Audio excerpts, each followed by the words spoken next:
Here we Good morning and welcome everyone. This is Michael Bartlett with Deep Dives with New Perspectives. And I'm Mary Lynn LeBlanc with Deep Dives and New Perspectives with Michael Bartlett. We're both astrologers living in Santa Fe, but Michael is elsewhere today. If people pay attention to the background, this isn't a new part of his home. That's right. Yeah, it's not another extension. But if you like what we're saying here, please subscribe, please like, please share with your friends.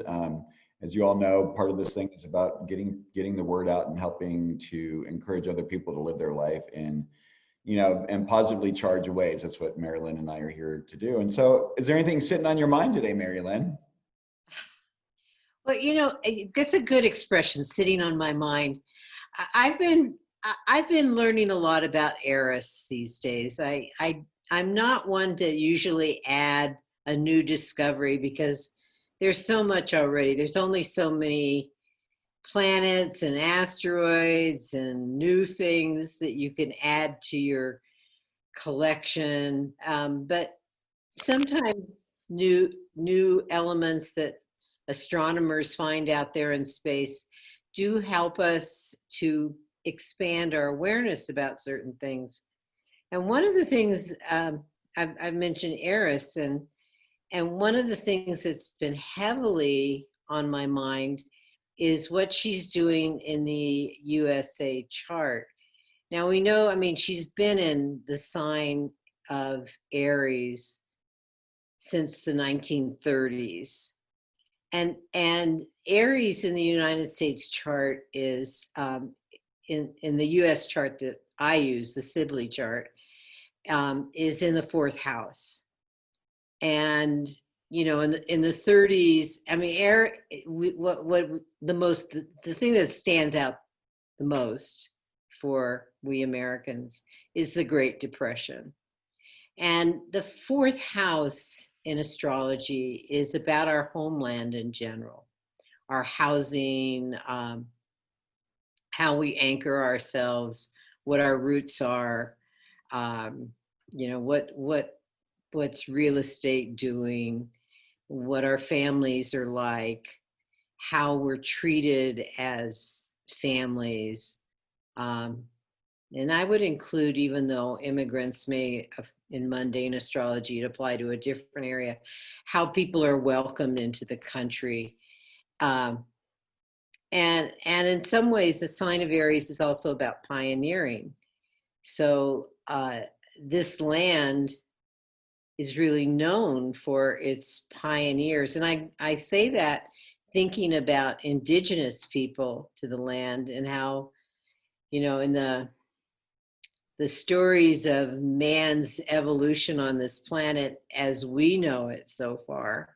Who knows, there could have been mass extinctions and then, very, very few in numbers. I'm talking less than 100 people survive. And, the humans pick up again. But in the recent tens of thousands or hundreds of thousands of years, there have been books. I remember reading one about Asians coming across the Pacific Ocean on rafts to South America. And then there's the tales of people migrating, up from the Korean Peninsula and Russia and in Siberia and coming across the Bering Strait, and it may have been one landmass at that time, for that matter, and then migrating eventually south throughout the continent that we call now North America and into South America. And so there's that pioneering thing that is very basic to mankind's history on this planet as we know it. But even in this country, we all learn American history, and we think about, how the Europeans settled this country and how they treated the indigenous people. And we have to remember that Mars isn't just about pioneering. Eris which is ruled by Mars. So I'm flipping back and forth in my head. Um, it's also about warfare and, taking over, coups, uh, Claiming. battles, etc. And God knows our history is full of that. Now, I like that Eris you, is, I like that you use the word God knows because a lot of that was done under the banner of God as well. oh, well, yeah, we can go into that later if you want to Yeah, go into as we usually do. Christianity and other religions. Christianity isn't the only one that has its downside. But at the time this country, the United States, was formed in the 1700s, Eris was in Capricorn. And what's interesting, I'm coming down to what's been percolating in my mind, is Eris is in that fourth house of the U.S. chart, and Eris, the Greek goddess Eris, is the goddess of chaos and discord. Okay, Life. but she's also a feminine goddess representing the ultimate of creativity. The feminine principle is our creative principle, and also representing our, um, our ability to be. It just flashed in my head. It's like all Ability, accommodating, all accommodating, well, I all was going to say accommodating. adaptability, but Now, yes. now, Eris was sort of a trickster in that regard, though. I mean, she liked to control things in a somewhat kind of Clubhouse. Aryan way, in a way, Yeah. if you want to say that, because she would have schemes and strategies for fooling people, tricking people, getting her way, and liking to just see what happens. And in a way, that's very creative, because my notion of God, for example, Mm, of the concept of God or the concept of the goddess, mhm. is basically, well, let's create this and just see what happens. Like, let's create man and just see what happens.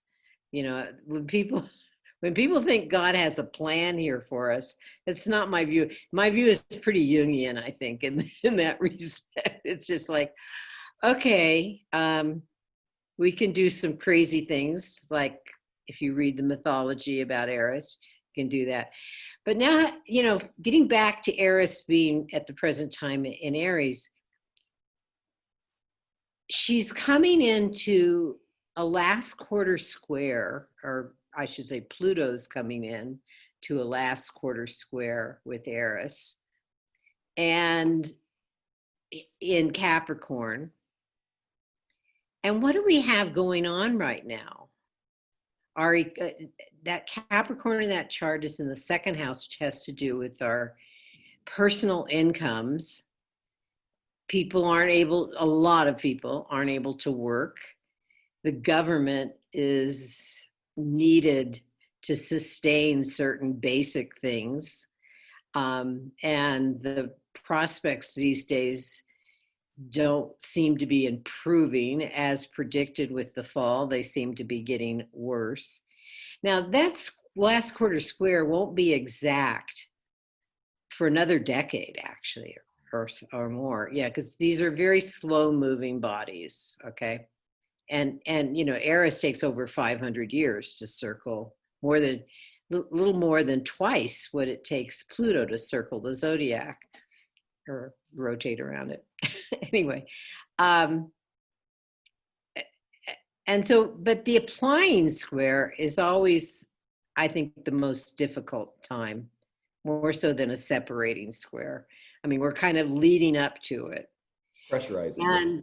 And so I'm going like, yeah, people, if the government doesn't step in with another mandate of sorts, more people will be evicted from their land, from their homes.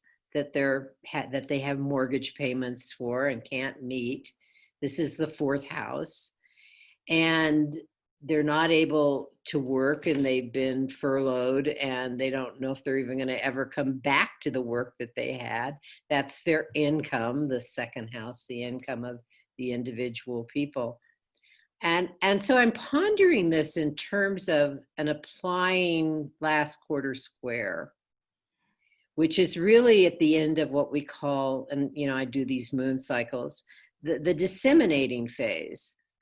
The disseminating phase is about recognizing situations, understanding them deeply, and coming up with new philosophies or ideas about how we live our lives, knowing that we don't want to continue certain ways that have been too limiting, not nurturing, etc. And so basically I've been pondering that and wondering, I listen to a lot of talk shows and and hear some wonderful things, and I have a list of books I want to read because there are thinkers out there. And I guess what I'm saying, if there was ever a time to be interested in what the theoretical economists who deal with how we're living are saying, it's now.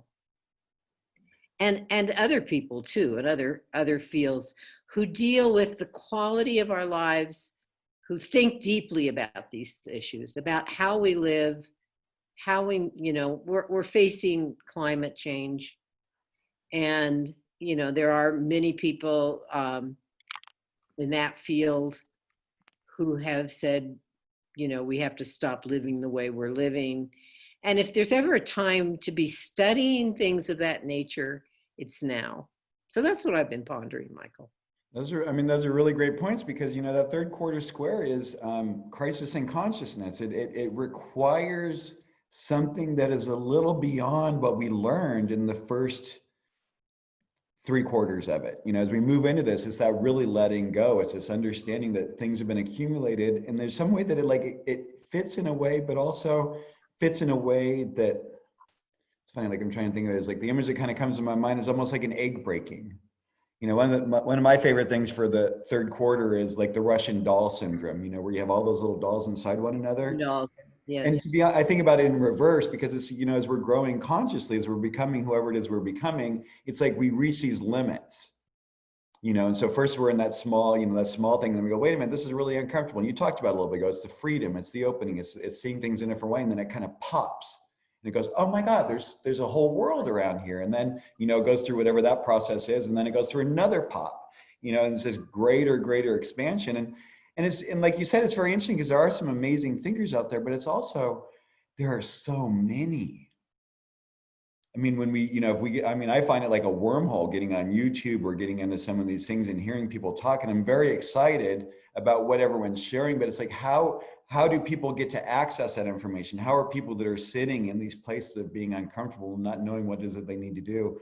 The hard part is when we're in survival, when we don't have money coming in, when we don't know if we're gonna be able to pay the bills and everything, that's our most challenging time to step into our place of our consciousness and to like find ways of trusting and finding ways to understand, because we're not sleeping, we might not be eating because we can't afford food.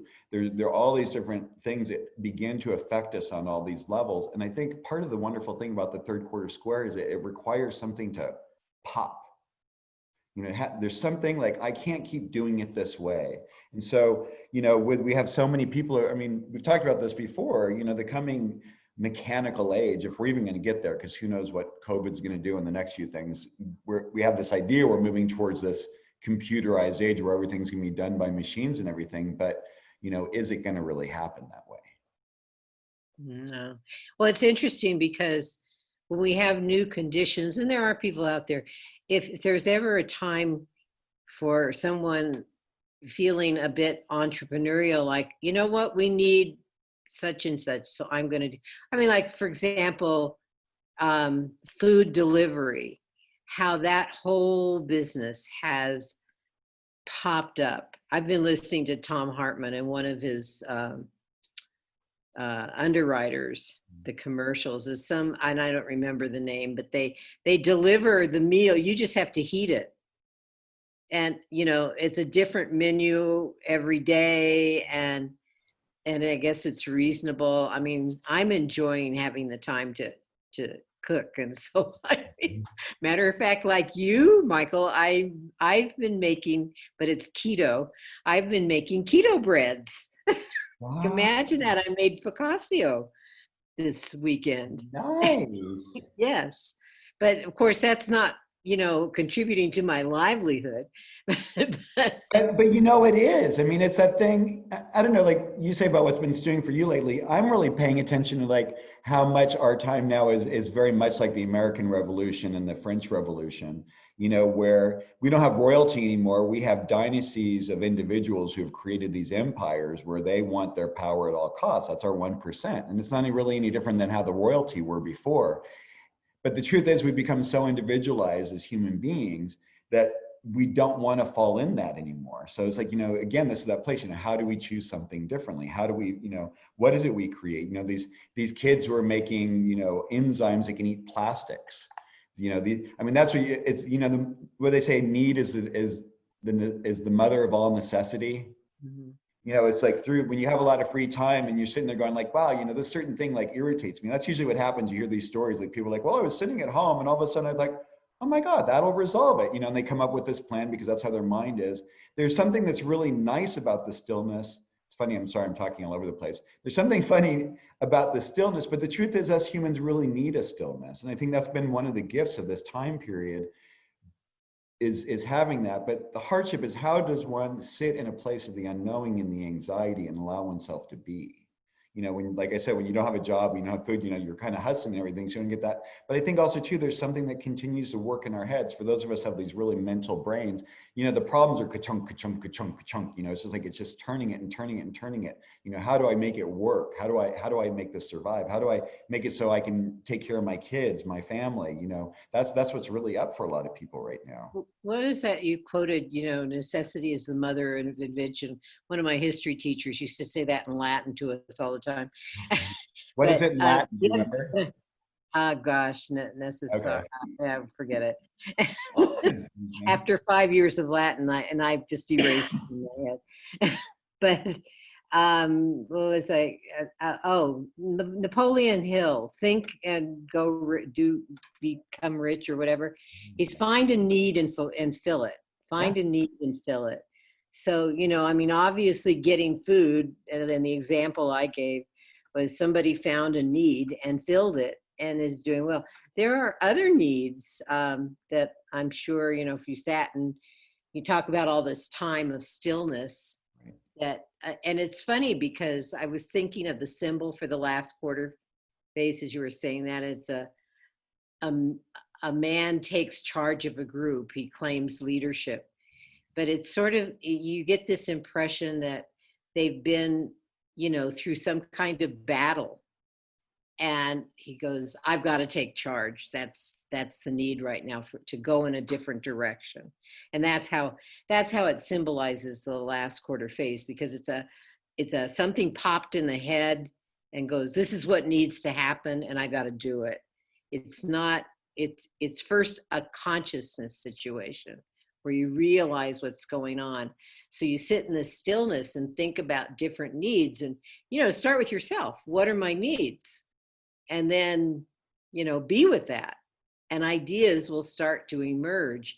Go to sleep at night saying, you know, there's a little technique that you can use where you talk to your higher self, you know, have a dialogue within, and say, I would like to know what kind of need I can fulfill in the world, and thus take care of my own needs, my personal needs, as well as those dear to me.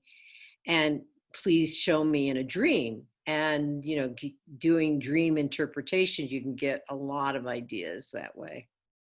What I like So, about what you're saying there is that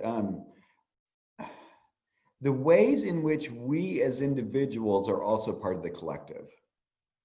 I mean, that idea of something popping into your head, that idea of having a dream or something that ends up, creating, like when we think about, uh, Elon Musk, or we think of Zuckerberg, or we think of a lot of the people who created these things literally out of nothing. I mean, there's something that's brewing in the collective, I think, and then it just finds the receptivity. Where is it going to go through? It's kind of like, Eris is going through there and saying, hey, there are a lot of things to be upset about. There is a lot of discord. We got to remember, Eris is also Mars's sister, Ares' sister. Right. So she's pretty strong, where she's pretty familiar.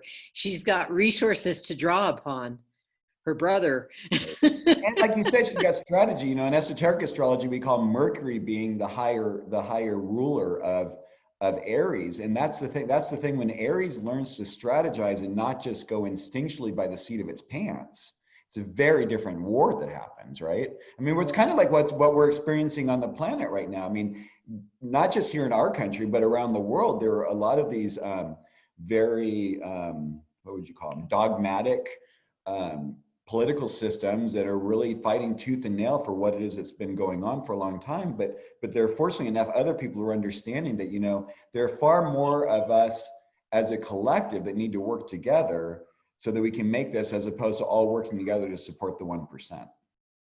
Right. What you said about Mercury too, with Aries. with Aries, and as the a kind of a higher octave or whatever. I just can't help but think also, well, Aries represents the head, it represents the brain, and often with a strong Aries energy, not necessarily Aries sun, but a lot of other strong Aries energy, there is a, a rational thinking process that goes on that's very much related to Aries. And so it makes sense that you have that connection in esoteric astrology.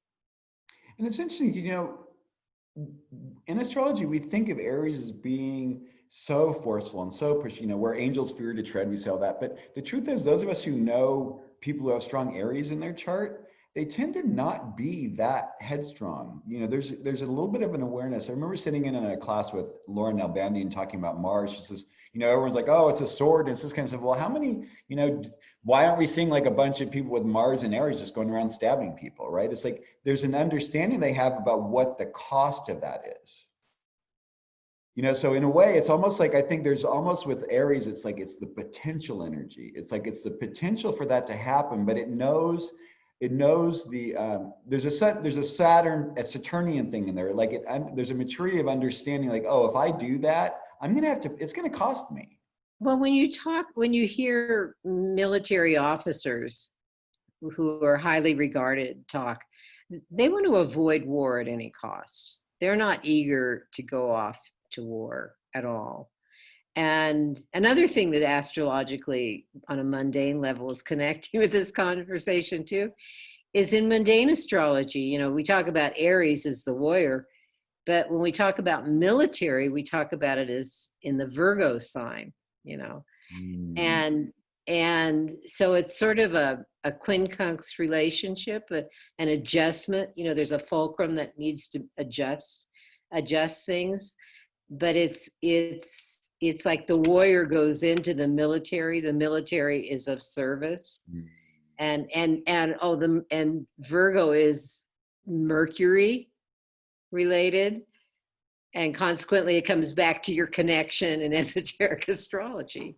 I love astrology. It's just all these the way, if you follow the threads, it's absolutely amazing, and it speaks to the unity of the universe, of all that is. When you get into spiritual metaphysics, and the fact that everything is united, everything is connected, and this system shows that so beautifully. I'm starting workshops this month for Kepler College on esoteric astrology, and I got into a new book by a gentleman named Ernest Wood, who wrote years and years ago. And it's very interesting because it comes more from the Eastern background, and with the esoteric astrology, they would call what's called the 7 rays. But there's this interesting idea. There's Vishnu and Brahma that represent the polarity of life. but they both reside in Shiva. And the idea is that Shiva gives like 3 of the qualities to Brahma and 3 of the qualities to Vishnu. And that basically how it is. But then there's the oneness in which it all relies, and that's the harmony, the harmony through conflict, how we experience our humanity, how we have to experience, I mean, like that Eris thing, because Eris is the polarity of Libra, right? So it's this thing of like, what's appropriate, what's not appropriate. It's your fault, it's my fault. It's that back and forth to find wherever that balance is and that understanding of consciousness in relationship to whatever is presented. You got a smile on your face. Yeah, it's horrible what's flashing through my mind. It's Donald Trump and going, oh, does this mean that we'll have to protect him from the Russians who will want him for the money he owes, or, protect him from the United States government who wants him for fraud?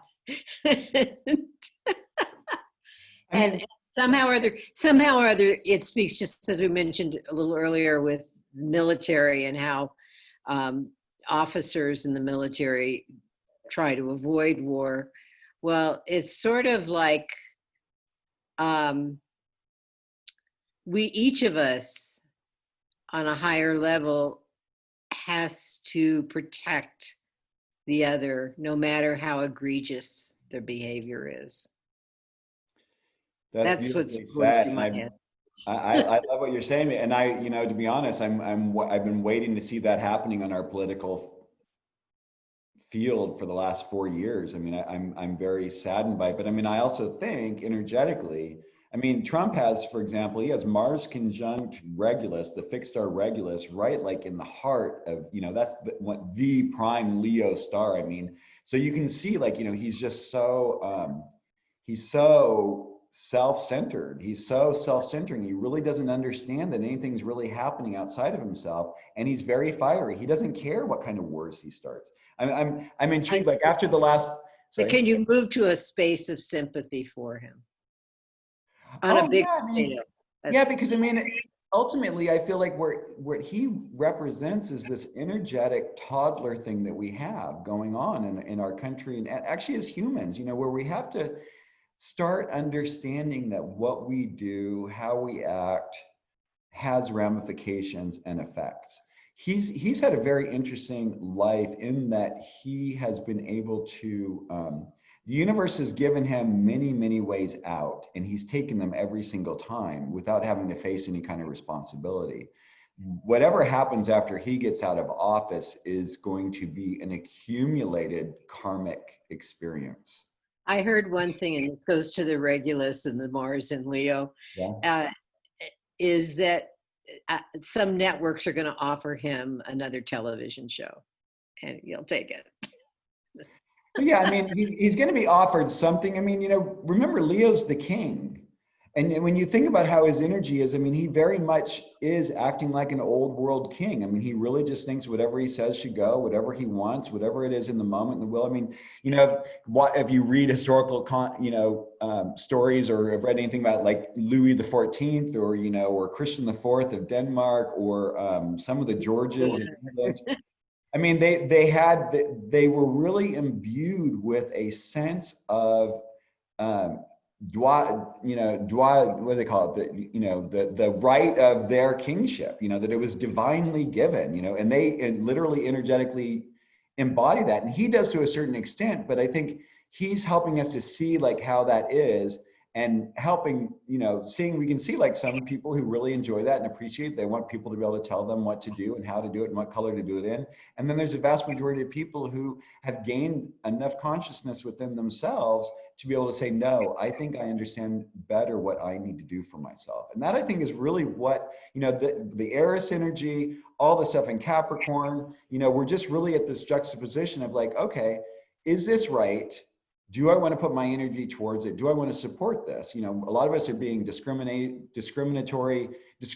in the friends we're having, which family members we're being in contact with, turning the television off when the stuff comes on, we don't want to listen. It's just all these different things that those of us who are building our consciousness are understanding we have to protect ourselves and start making the right decisions regardless of what's happening out there in the world.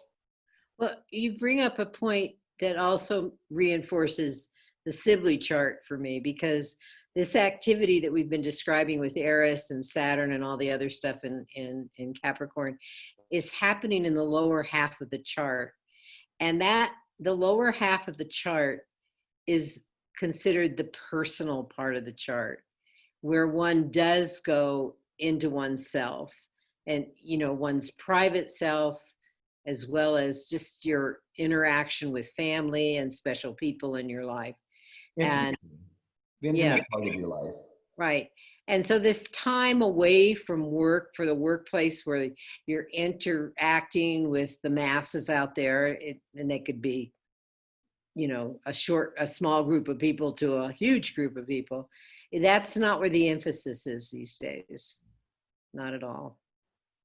And you know, But what we learn about ourselves and what we deal with and perhaps change will spill out, in the country's chart anyway, into the public sphere, because the outlets are for some of these bodies, those outlets are more public. and depending on what kind of chart you use for the US, it seems like either way it's a mutable chart. And always to me, with mutability, it's that opportunity for interaction, this opportunity for something new. It's not stuck, it's not fixed like the fixed signs, and it's not busy trying to start something. It's trying to find a way to balance that which came before and that which is about to come. And you know what that's, you know, if you look at the Sibley chart, it's Sag rising, which I am too, you know, there's an optimism. I like to think that the motto for Sagittarius is it'll all be okay. I mean, I can't tell you how many Sagittarian friends like that, you know, they could be, I mean, and some of them like, oh my God, the things that they've gone through in their lives, but you know, even in the midst of whatever horrific experience they have, like, you know what, it's all going to be fine. And the truth is, it will be. One of my closest friends is a Sagittarius. We went to high school together and we're very connected even to this day. And and I used to say to her, "You don't let anybody rain on your parade, do you?" And she goes, "Absolutely not." I mean, always, you know, cheerful, looking at the better side of it. Not that she doesn't look at things that really disturb her, but they don't dampen her spirit at all. I mean, when you think about it, it's that wonderful, the ninth, you know, the ninth sign. It's done all that lower work underneath, and it's like it's going out from its excitement, its joy of sharing divinity in life. That's, to me, I think, is the highest aspect of Sagittarius. Like, you know, how is it that, you know, life is so imbued, life is magical, life is mysterious, don't take it serious. There's this thing like, you know, yeah, it might be raining at this corner, but if I go around the corner, you know, it's going to be sunny. You know, it's like, it's this thing where it's not ever just stuck. It's coming out of Scorpio, for crying out loud, for one. It's like, oh my God, I mean, I literally walked through the valley of death and I survived. That's that next level of going from Scorpio to Sagittarius. Like, not only to survive, but wow, that actually was kind of exciting. Reminding me of the Sagittarius friend again, because uh, every couple of years or so, we spend a few weeks together during the summer. And I know one of her morning rituals is to say the Magnificat. My soul magnifies the Lord.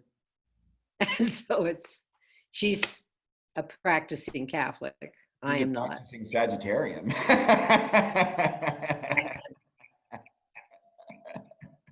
Exactly.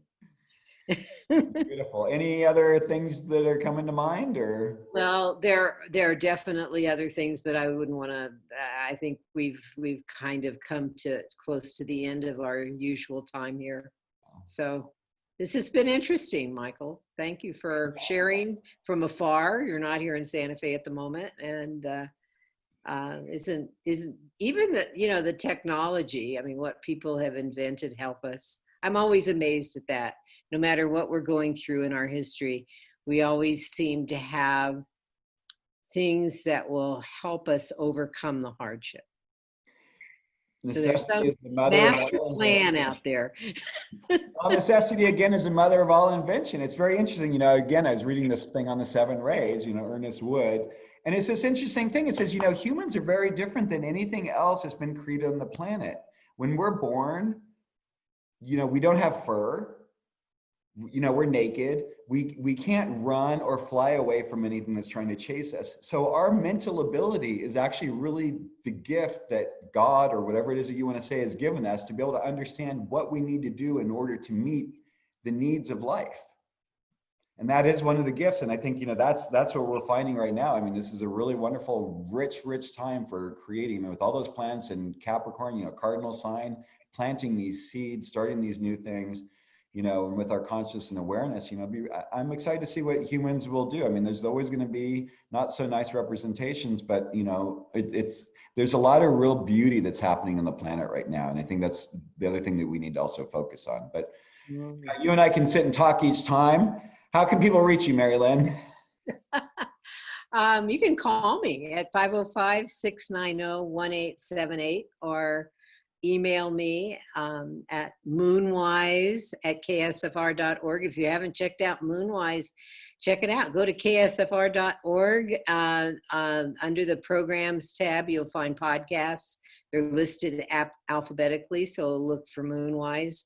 A couple of parts of these shows have shown up on there, but there's a lot of other stuff, and so you can hear more about my work, and you can contact me via moonwise@ksfr.org. Right. And for me, you can call me at 505-690-3860 or visit my website, coremichael.com. Again, I'll be teaching a workshop on the beginning of esoteric astrology through Kepler College. You go to keplercollege.org and check them out, or contact me if you're interested. But please, again, if you like what we're doing here, please hit the like button, hit subscribe, share with your friends. Please feel free to email us or contact us and let us know if you have questions or something you want us to talk about. I mean, Marilyn and I always have this amazing ability with our shared Aquarian suns and our Scorpio moons to just blab ad nauseum. So we really appreciate the opportunity to do that. Thank you. Thanks. Bye for now.